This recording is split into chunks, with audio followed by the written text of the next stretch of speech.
여러분들 요즘에 이제 10월 후반기쯤 정도 됐잖아요. 참 1년 동안 살아보면서 여러분이 많은 이렇게 터널을 지나오는 경우도 있고 좋은 일들도 있으셨을 거예요. 특별히 여러분들이 이 겪었던 고난과 힘든 그 기도 제목 속에서 어쩌면 이것이 하나님의 음성인가? 어쩌면 이것이 나에게 하나님이 이렇게 하라고 주신 것인가?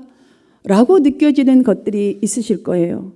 여러분, 그것이 무엇이든지 간에 믿음으로 훈련하는 기간이다라고 믿고 잘 통과하고 계시다면 분명히 하나님께서 시원한 영적 생수를 맛보게 될 것을 믿고 힘차게 나아가는 여러분 되시기를 주님의 이름으로 축복합니다. 오늘 본문에 언급된 이 반모섬은요, 사실 거의 무인도라고 할 만큼이나 다름없는 알려지지 않는 섬입니다. 바로 이 섬으로 90살이 넘은 나이에 요한이 유배되었습니다. 유배된 이유는 이렇습니다. 로마 황제 도미티안이 그 통치하던 시기였는데 그 당시에는 지금 북한 체제처럼 김정은만 이렇게 완전히 유일 신앙으로 이렇게 여길 만큼 황제 숭배만을 유일한 신앙으로 여겼었는데 요한은 그것과 관계없이 하나님의 말씀을 열심히 전했어요. 예수님이 그리스도이심을 증거하였다는 그 이유로 90세가 넘은 나이에 이곳으로 유배되었습니다.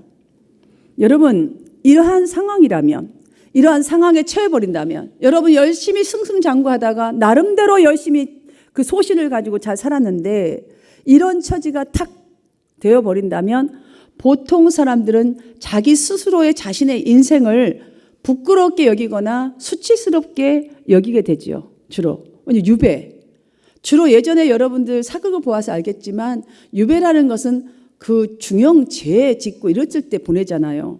마치 내가 죄도 짓는 것 같지 않고 최선을 다했는데 유배당한 생활처럼 이런 상황이 와버렸을 때에 더군다나 인생의 말년에 유배인이 대부분 사람들도 아마 저 인생 끝났다 이렇게 말할 수 있는 상황이었습니다. 그러나 본문을 보시면 요한은 유배된 자신의 처지를 이렇게 말했어요. 예수의 환난과 나라와 참음에 동참한 자라고 자신의 처지를 당당하게 이렇게 말하고 있다는 거예요. 여러분께 다시 한번 제가 질문을 드려보겠습니다. 여러분이 전도하다가 혹은 주님의 몸된 교회를 위해서 사실 이 부서 저 부서 하여튼 지금 지휘자로 찬양대로 찬양팀으로 아무튼 멀티미디어로 하여튼 등등 부엌에서 등 하여튼 많은 크고 작은 일들을 정말 여러분이 자청하여서 정말 기쁨으로 감당하다가 삶에 너무나 힘든 일이 있을 때에 힘든 일이 탁 닥쳐버린다면 여러분은 그때 어떤 심정일 것 같으세요? 어떤 말을 여러분이 가장 먼저 하나님께 할 것 같으세요? 아니면 스스로가 어떤 마음이 들어서 어떤 생각을 할 것 같으십니까? 할렐루야 그럴 것 같아요? 제가 인내로 참겠습니다 이럴 것 같으세요? 아니에요. 하나님 내가 이렇게 했는데 사실 주님 앞에 내 나름대로는 최선을 지금 시간을 보내고 시간을 드리고 몸을 드리고 물질을 드리고 헌신하고 복음을 전했는데 하나님 저한테 왜 이러세요? 이런 말 하지 않겠어요? 저는 그럴 것 같아요. 내가 이렇게 주님 했는데 왜 이렇게 결론을 저한테 주세요? 이렇게 기도했는데 이렇게 열심히 신앙생활 했는데 나름 정말 그 속에서 버둥치면서 열심히 했는데 왜 이러세요? 이렇게 할 수 있어요. 그런데 여러분 그런 마음 가질 수 있어요. 그런데 앞으로는 자랑거리로 여기세요. 환난이 있다면 자랑거리 여기고 특권으로 여기시기를 바랍니다. 여러분 이 인생의 후반기 이게 뭐야? 예수 이 결심이 있는데 이게 뭐야? 왜 이런 내한테 환난이 왔어? 내 왜 이렇게 힘든 일을 내가 겪어야 돼? 여러분 이렇게 생각하지 마시고 이제부터는 자랑거리로 여기시고 특권으로 여기시기 축원합니다. 이렇게 말씀드리는 특별한 이유가 있습니다. 전승에 의하면 지금 요한 사도가 반모섬으로 유배된 그 유배지 생활이 18개월 그러니까 1년 6개월 동안 유배 생활을 했는데 그 1년 6개월의 생활이요 어쩌면 그분에게는 평생 동안에 잊어버릴 수 없는 평생인 것만큼이나 힘든 생활이었습니다. 그냥 유배 생활 딱 들어가서 밥 주는 거 먹고 이런 생활이 아니었어요. 그 노인 90세가 넘는 나이에 매일 뜨거운 태양빛에서 채석장에서 돌을 캐는 일을 했었어요. 그게 보통 힘든 일이 아니에요. 노인이 그 돌을 캐는 땅을 파야 돼요. 먹을 게 제대로 있었겠어요? 누가 하나가 쉬는 시간을 주었겠어요? 노예와 같은 생활이었다는 것이죠. 어쩌면 우리가 잘 가다가 탁 떨어지면 완전히 노예만 또 못한 그런 기분이 들 거예요. 여러분, 이 유배 생활을 불신앙적인 눈으로 본다면 너무너무 안타까운 인생이에요. 예수 믿은 것이 완전히 잘못된 것 같아요. 저래갖고 왜 예수 믿어야 돼? 이렇게밖에 볼 수 없는 안타깝기 그지없는 상황이에요, 지금. 그러나 신앙의 눈으로 보면 여러분, 요한 사도의 유배 생활은 놀라운 하나님의 섭리였습니다.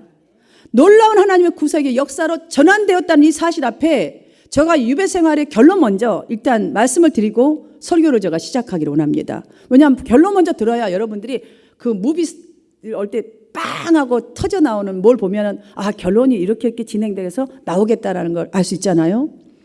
반모 생활, 이 반모섬에서의 유배 생활에서 얻은 그의 이 변화된 엄청난 모습은 첫 번째, 하나님의 계시를 받았습니다. 그 온 생활 속에서. 두 번째, 영안의 눈이 열렸습니다. 유배 생활의 육신적인 이 심한 고통을 통해서 주님이 당하신 고통과 어려움의 의미와 목적을 그는 체득해 버렸어요. 영안의 눈이 열렸어요. 이 엄청난 사건이 일어났어요. 역사와 기적이. 세 번째, 조금도 불이익을 당하지 않으려고 해서는 결코 주님의 참 제자가 될 수 없다. 결코 행복자가 될 수 없다. 결코 온전한 전도자가 되지 못한다는 것을 확실하게 깨달아 버렸어요. 그래서 영안의 눈이 열렸다는 거예요. 네 번째, 고난의 터널 속에서 열심으로 예배하고 기도하다가 정말 성령의 감동이 무엇인지를 경험했어요. 이 사람은 성령의 감동이란 게 도대체, 성령의 충만이란 게, 영안이 열린다는 게 무엇인지를 경험해 버렸어요. 이렇게 성령에 감동돼 버리니까 요한 계시록을 기록하는 위대한 일을 하게 되었습니다. 이만하면 여러분, 여러분의 고난 충분히 이길 수 있지 않겠습니까? 믿음으로 이겨야 돼요. 혹시라도 여러분들 앞날이 마치 너무너무 심하게 안개 끼면 우리가 운전할 때도 보면 앞차에 불밖에 안 보여요. 형체도 잘 안 보여요. 그 다음 차는 보이지도 않을 때 있잖아요. 안개 막 끼어버릴 때. 여러분의 인생이 어떠한 일에 지금 지속되다 보니까 이렇게 심하게 안개 낀 것처럼 분간조차 하기 어렵다는 이 심정에 계신 분들 있을 수 있습니다. 계실 수 있습니다. 우리에게 여러분들 그걸 기억하십시오. 이 주일 예배, 주일 성수는요, 하나님께서 하나님의 뜻을 밝게 보여주시는 거룩하고 복된 날임을 꼭 믿고 여러분 이런 자세로 예배 드리시길 바랍니다.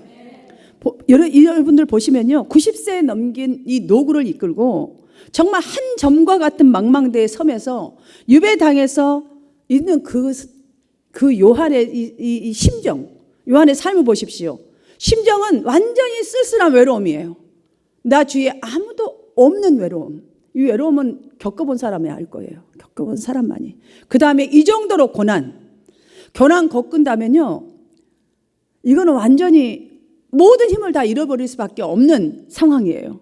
그럼에도 불구하고 그는 어떤 변화가 일어나 버렸는지, 소망으로 가득 차 있는 그 힘 있잖아요. 젊은이들은 젊은이보다 더 열정적으로 오직 그리스도만을 증거하기를 원했던 믿지 못한 놀라운 변화의 축복이 임했다는 이 사실을 요한에게서 보면서 여러분, 우리가 믿음의 다시 확신을 여러분이 가지셔야 해요. 왜냐하면은 여러분의 믿음의 확신을 왜 가지셔야 돼요? 하나님의 영, 성령이 아니고서는 결코 내 앞날을 알지 못함을 우리가 알 수 있어야 합니다. 왜냐하면은 여러분 보세요. 여러분들이 정말로 성령의 딱 임재 속에 들어가서 영안의 눈이 딱 들려서 주님의 비밀을 볼 수 있다면 여러분의 발과 입술이 움직이기 전에, 손이 움직이기 전에 먼저 하나님 앞에 엎드려 꿇어서 성령을 구하는 여러분들 줄 믿습니다. 정말 예배가 얼마나 중요한지 이렇게 여러분들이 살아갈 줄 믿습니다. 여러분들 성도님들 다 잘 알고 계시지만 사람들은 누구에게나 남들에게 다 말할 수 없는 비밀 한 가지씩은 다 갖고 있습니다. 아멘입니까? 다 있잖아요, 여러분들. 성경은 이렇게 말합니다.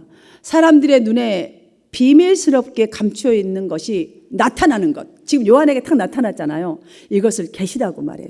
우리 계시 받아야 될 거 아니에요. 계시. 예수 믿으면서 계시 정도는 받아야 될 거 아닙니까? 남들이 아무리 안다고 한들 지금 요한의 사정 알 수 있어요? 요한의 유배 생활 다 언더스탠딩이 될까요? 그들에게는 분명히 안개 낀 것처럼 보이지 않을 거예요. 앞날이 보이지 않은 걸 거예요. 이 험한 밤모섬에서 복의 근원이신 하나님을 계시했어요. 11절을 보시면 이 계시의 편지를 아시아에 있는 7교회에게 이렇게 써서 보냈습니다. 3절을 보시면, 본문 3절을 보시면 이 예언의 말씀을 읽는 자와 듣는 자와 그 가운데서 기록한 것을 지키는 자는 복이 있나니 때가 가까움이라 라고 했습니다. 여러분, 우리에게는요 소망이 딱 앞에 있어요. 그런데 지금 예언의 말씀을 읽는 자와 듣는 자 가운데라고 그랬는데 우리는 읽고 듣는데도 눈 감겨 있다면 가까움이라가 뭘겠죠? 당연하게. 그렇죠? 그리고 거룩한 것을 지키는 자는 복이 있나니 그 복은 정말로 가까이 있으니까 지키는 자는 바로 눈앞에 있다는 사실을 우리가 이 말씀 속에서 금세 느낄 수가 있습니다. 그 상황 속에 보는 이 편지를 영적인 비밀을 우리가 그대로 받는 자는 분명히 이 비밀을 지금 앞에 차에 뒷불 보듯이 여러분 지금 그 정도의 확신을 가지고 보아야 할 줄로 봅니다. 사랑하는 여러분, 보십시오. 7교회 성도들에게는 자기 자신을 어떻게 표현했냐면 너희의 형제라고 이렇게 표현했어요. 저들은 어떻게 느낄지 모르겠지만 저는 저들을 향한 7교회를 향한 성도 한 분 한 분, 그러니까 모든 성도를 말하는 거죠. 편지를 아마 전체 교회에다 보낸 것 같아요. 요한의 이 사랑이 막 절절히 좀 느껴져요. 왜냐하면 여러분들 예전에 요한의 성격 아십니까? 제가 일부에서 물으니까 아무 말도 대답 못해요. 요한의 성격은 어떤 성격이었냐면요, 불과 같은 성격이에요. 그 불도 적당한 불이 아니에요. 어떤 사람들 앞에서도 또한 주님 앞에서든지 주님 앞에서도 잘 따지고 불같이 화를 내는 성격이었어요. 불이다 생각하면, 자기 자신이 불이다 생각하면 막 갑자기 오죽하면요, 예수님이 요한에게 보아너게 우레의 아들이라는 별명까지 다 지어줬지 않겠어요? 여러분, 우레 다다다 하고 갑자기 치면요 아무 때나 트잖아요. 그거 언제 터질지 몰라요. 오죽하면 보아너게라는 별명을 다 지어줬겠어요. 그에게 얼마나 큰 변화가 일어났으면 요한은 너의 형제라는 말을 이렇게 표현했잖아요. 이 형제라는 말에 고스란히 그에게 엄청난 변화가 일어났다는 것을 느낄 수가 있어요. 이것이 바로 정말 성령 안에서 감동받은 자의 성령의 힘이요 능력인 것을 여러분 믿고 진정으로 여러분들이 성령의 감동을 내가 꼭 받아야겠다는 이런 사모함이 여러분 속에 이 시간에 꼭 불길같이 일어나기를 주님의 이름으로 축복합니다. 너의 형제요. 이 표현 뒤에 또 보면 한 말을 또 보시면요, 예수의 환난, 나라, 참음에 동참한 자라는 이 표현 속에서 우리는 이 요한 자신뿐만 아니라 형제가 누구예요? 저와 여러분이에요. 저와 여러분도 예수님의 고난, 예수님의 환난, 이것에 동참하는 자라는 걸 분명히 말해요. 여러분, 이스라엘 민족들이 광야 생활을 40년 동안 이렇게 움직이면서 가나안 땅을 그냥 갔지 않습니까? 그것이 무엇을 우리에게 의미하나요? 우리의 인생살이에요, 한마디로. 우리 인생살이. 그들이 꼭 거기만 해서, 우리 인생살이가 이렇게 매일 움직임 속에 있잖아요. 고난도 있고, 거기서 뭐 축복도 있었고, 기쁨도 있었고, 또 좌절도 있었고, 인생살이가 있다는 거예요. 자, 이 고난에 참여한 자가 저와 여러분들이에요. 자, 이 속에서도 정말 예수님의 고난에 참여하고 예수님이 받으셨던 그 환난에 참여하고 하나님의 기쁜 소망의 나라가 우리 가운데 있다면, 여러분 가운데 있다라는 것을 지금 분명히 밝혀주고 있다는 사실이에요. 사랑하는 여러분, 우리가 이것을 분명히 밝혀주고 있고 우리 자신이 지금 누구라는 이 사실, 우리 자신의 정체성과 주 안에서 살아가는 성도의 삶의 그 정의를 우리가 다시 찾아야지만이, 이 속에 찾아야지만이 고난 속에서도 하나님의 계시를 받을 수 있고 하나님의 거룩하신 뜻을 발견할 수 있다는 믿음의 확신을 가지고 신앙생활 해 나갈 줄 믿습니다. 사랑하는 여러분, 그동안 우리 성도님들도 다 한마음 성도님들 한 분 한 분도 요한처럼 예수님의 환난에 동참했고 예수님의 사역에 동참했고 예수님처럼 참고 인내에 동참했습니다. 여러분은 분명히 피곤했어도 여러분이 감당해야 될 일들 감당했을 것이요, 이것이 다 동참한 거예요. 여러분이 힘들었을 때에, 참기 힘들었을 때에 인내했다면 여러분은 예수의 그 인내에 동참했던 거예요. 여러분이 정말 모든 이들의 아픔을 보고 쌓고 기도했다면 여러분들 분명히 하나님 나라에 동참한 것이에요. 그것은 곧 무엇인지 아십니까, 여러분? 성도는 세상 사람들과 다르다는 것을 확실하게 증거로 보여주셨다는 것을 믿으시기를 바랍니다. 여러분 다시 힘을 내어서 본문 10절 말씀에 한번 집중해 보십시오. 10절 말씀. 주의 날에 한번 같이 읽어볼까요? 시작. 주의 날에 내가 성령에 감동되어 내 뒤에서 나는 나팔 소리 같은 큰 음성을 들으니.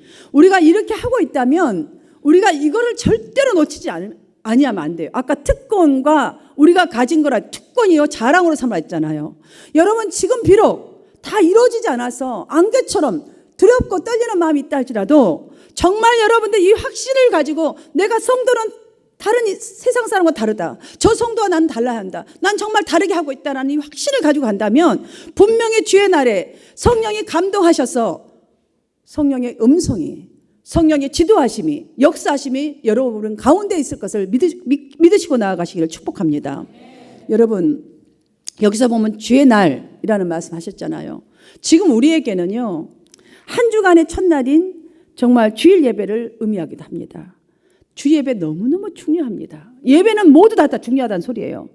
한번 보십시오. 지금 아무도 없는 이 불모지 밤모섬에서 혼자 지금 예배를 드린다는 이 사실, 이것이 우리에게는 무슨 의미겠어요?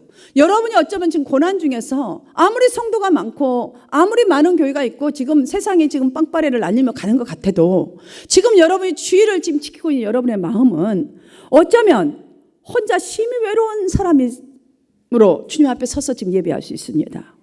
그렇다 할지라도 여러분들 그러나 전심을 다해서 기도하고 전심을 다해 찬송하고 전심을 다해서 말씀 듣고 전심을 다해서 하나님을 향하여 지금 예배하고 있다면 여러분의 심령은 지금 성령의 감동 속으로 들어가고 있는 것을 믿으시길 바랍니다.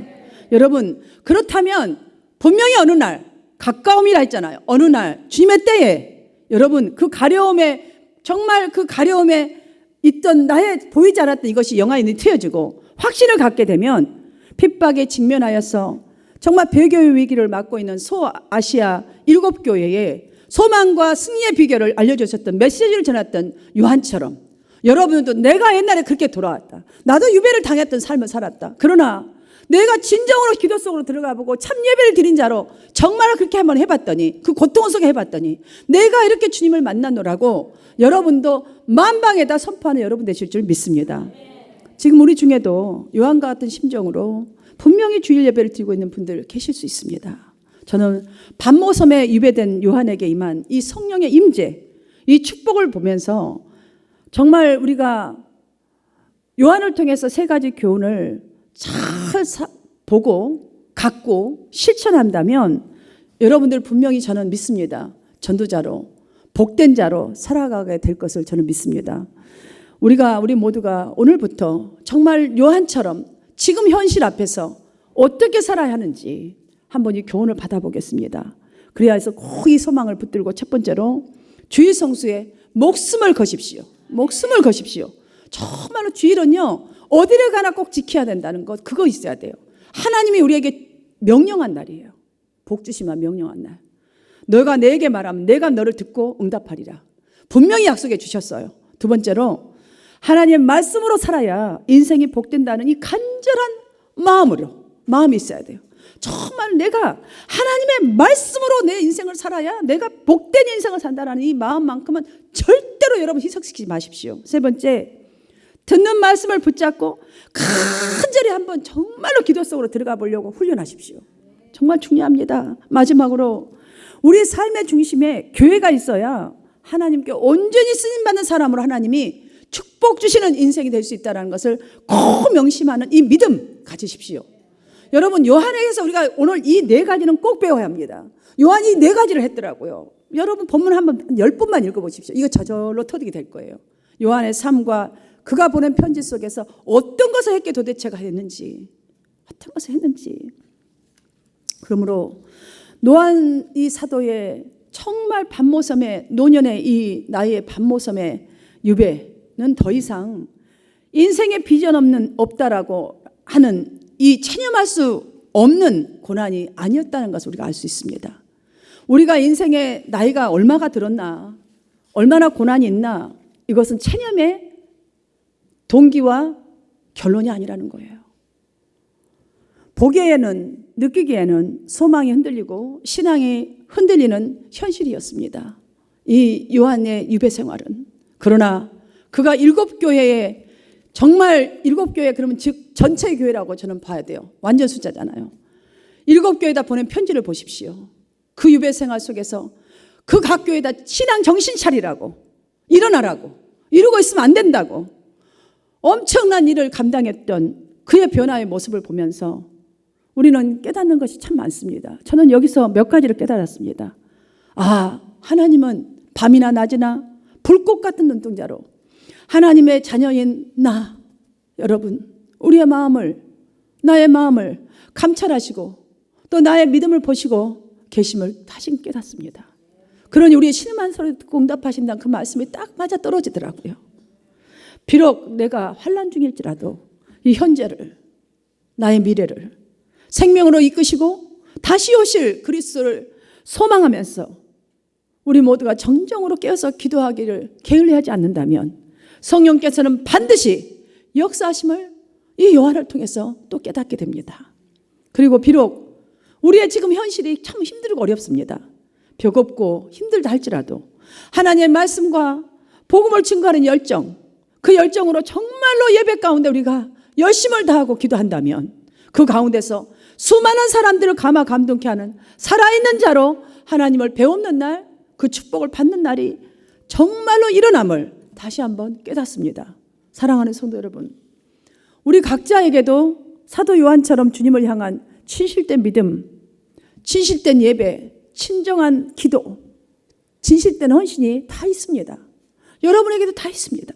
그 믿음, 그 예배, 그 헌신, 이것들이 즉 하나님의 나라, 우리 한마음교회 보탬이 되는, 부흥의 보탬이 되는 됨을 믿고 이제부터 더욱더 주님께 맡기고 가벼운 마음으로 한 걸음 한 걸음 여러분들 예배 자리로, 기도의 자리로, 헌신의 자리로 발을 떼시기를 축복합니다. 그 믿음으로 여러분이 내가 주님의 몸된 교회에, 주님의 나라에 이 자리를 지키리라는 이 마음을 품고 신앙생활을 하십시오. 그렇다면 분명 성령께서 감화 감동 주시는 음성을 분명히 분별하여서 그 속에서 들을 수 있을 것입니다. 그 음성을 들을 수 있도록 기쁜 기도 속으로 들어가 보는 거예요. 여러분, 열정적인 예배, 열정적인 기도, 열정적인 헌신, 여러분의 그 주님을 향한 마음이 진정으로 이것이 바로 하나님 나라에 동참하는 것이고 그리스도의 인내에 동참하는 것이요, 여러분이 하나님 나라를 세워가는 한 기춧돌인 것을 믿으시기를 바랍니다. 이렇게 열심히 주님을 바라보면서 신앙생활 하신다면 여러분의 삶에도 사도 요한처럼 정말 그 불모지에서, 정말 그 환난 가운데서 성령의 강권적인 임재와 승리의 축복을 분명히 성령님께서 그 역사하는 자리로 올려주실 것을 믿습니다. 이러한 축복이 우리 한마음 성도 모두에게 있는 그런 믿음이 되시기를, 그런 믿음의 길을 걸어가시기를 주님의 이름으로 축원합니다.